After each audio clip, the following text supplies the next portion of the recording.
देखिए, जीवन के प्रत्येक लक्ष्यों को प्राप्त करने के लिए या जीवन के उद्देश्यों को प्राप्त करने के लिए बहुत विशेष प्रकार के कुछ गुण बनाए गए हैं, कुछ तरीके बनाए गए हैं, कुछ हैबिट्स अपनाने पड़ते हैं। साधारण तरीके से कुछ भी चीज़ें हासिल नहीं होती, सबके पैटर्न हैं और उन पैटर्न्स को अगर हम फॉलो करें तो everything's can be possible easily, और उसमें किसी तरह की परेशानी हैरानी होगी भी नहीं और बड़े ही ईजी तरीके से वो कंप्लीट हो जाएगी। तो मैं बात करने वाला हूँ कि आप अपने घर के बच्चे को या आपके जो भी हैं फैमिली मेम्बर्स, उनको आप बेहतर से बेहतर परफॉर्मेंस करने की उम्मीद कर रहे हैं। तो इसके लिए एक छोटी सी प्रैक्टिस आपको एवरीडे करने की ज़रूरत है, मॉर्निंग में भी करने की ज़रूरत है और इवनिंग में भी करने की ज़रूरत है।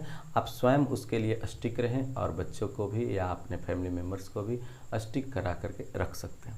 इसके लिए जो पहली जो लाइन्स है जो आपको रोज़ बोलनी है और अपने बच्चों से भी बोलवानी है, जो स्टूडेंट्स हैं आपके घर में उनसे भी बोलवाने की कोशिश करनी है। फर्स्ट इज़ डैट कि यदि वह बच्चा कुछ बनना चाहता है, कुछ बेहतर करना चाहता है, तो सबसे पहले तो यही बोले कि वह सबसे बेहतर करना चाहता है। एवरीडे मॉर्निंग में वह ये बोले कि वह बेहतर से बेहतर परफॉर्मेंस करना चाहता है, और आप भी उसके साथ ही बोलें या उसके एंड होने के बाद आप एक बोलें कि मैं बेहतर से बेहतर परफॉर्मेंस अपने बच्चों से करवाना चाहता हूँ, और फिर इस बात को बोले कि मैं बेहतर से बेहतर परफॉर्मेंस करना चाहता हूँ। आप अगेन इसे बोलें, ऐसे बोलें कि जैसे ऊर्जा के रूप में आपके शरीर में संचारित हो जाए। ऐसा करने से क्या होगी कि यह चीज़ें एवरीडे आपको रिमाइंड कराएगी कि नहीं, हमें बेहतर से बेहतर परफॉर्मेंस करनी है और इसके कोई विकल्प भी नहीं है। बेहतर से बेहतर परफॉर्मेंस के और कौन उपाय है?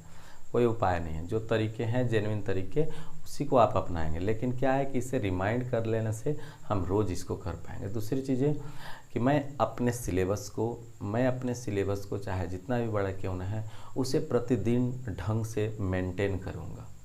और फिर आप इसे बोलें कि मैं अपने बच्चों के सिलेबस पर ध्यान रखूँगा कि उनका सिलेबस कंप्लीट होता रहे।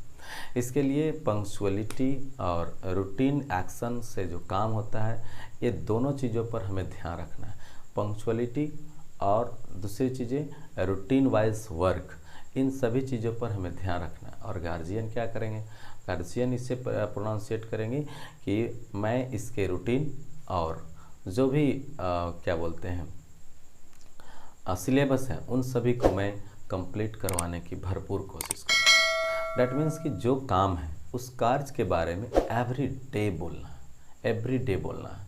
The work what you have to improve every day, then you have to remind them every day. आपको जो कुछ भी इम्प्रूव करना है, उस इम्प्रूवमेंट के लिए आपको रोज़ उसे रिमाइंड करने की ज़रूरत है। क्योंकि रोज़ करते करते हमें लगता है कि हमारी कार्य ऐसे ही पूर्ण हो गई है, हमें सिर्फ फेल होने लगता है। लेकिन ऐसा होता नहीं है। हम फिर 1 से 2 दिन के बाद फिर डिस्चार्ज हो जाते हैं। अगेन चार्ज करने के लिए, अगेन एंड अगेन उसी रूप में रहने के लिए, सर्वश्रेष्ठ से सर्वश्रेष्ठ, बेहतर से बेहतर अपनी परफॉर्मेंस देने के लिए, या बच्चों से यह उम्मीद अगर करते हैं कि लगातार वो बेहतर से बेहतर परफॉर्मेंस करें, तो उसके लिए उसके जो वे बताए गए हैं, मॉर्निंग में ही 4 बजे 5 बजे जो भी आपके उठने के साइकिल है, उस टाइम में उठ करके ये काम कराएं। हो सके तो एक डायरीज मेंशन करें और डायरीज पर उसे लिखने का प्रयास करें कि मैं सर्वश्रेष्ठ प्रदर्शन करना चाहता हूँ, मैं अपने सिलेबस को एवरीडे मेंटेन करना चाहता हूँ और इसे कर भी रहा हूँ, और क्या बोलते हैं, मैं बिल्कुल पंक्चुअल और ऑनेस्ट व्यक्ति हूँ और मैं इसे कंप्लीट करके ही रहूँगा। इसे एवरीडे के दिनचर्या में आप शामिल करें।